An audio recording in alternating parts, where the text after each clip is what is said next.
Taiwan's foreign minister said Sunday that his island nation is studying carefully Russia's invasion of neighboring Ukraine for lessons applicable to its situation with China.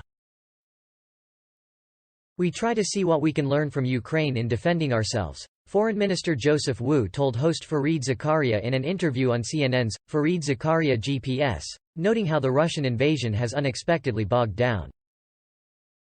"There are two things, of course," Wu said. "The first is asymmetric capability. Look at the Ukrainians, they use small personal weapons to go against a large enemy. And I think that is something we can learn from.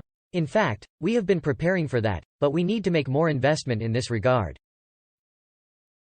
He added, "The second area we can learn from Ukraine is civil defense. Look at the Ukrainian people.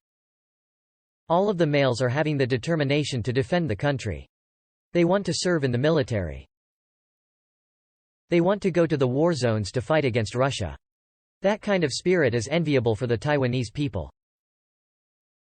China has cast a hungry eye toward Taiwan since 1949 when nationalist leaders fled the mainland at the end of Mao Zedong's successful communist revolution and established a home there.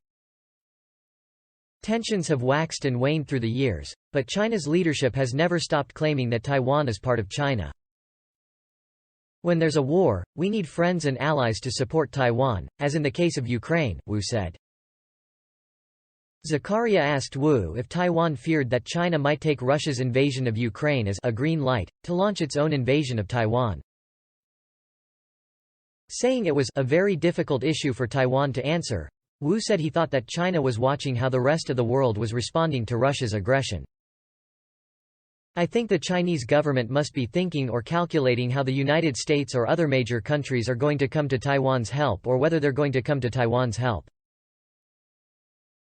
If Taiwan does not have any support, I think that's going to be a green light to aggression," said Wu, who is serving in the government of President Tsai Ing-wen.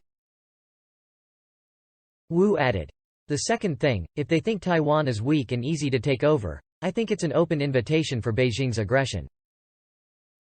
But I think we have seen from Ukraine, the case of Ukraine, is even though they seem to be weaker than Russia,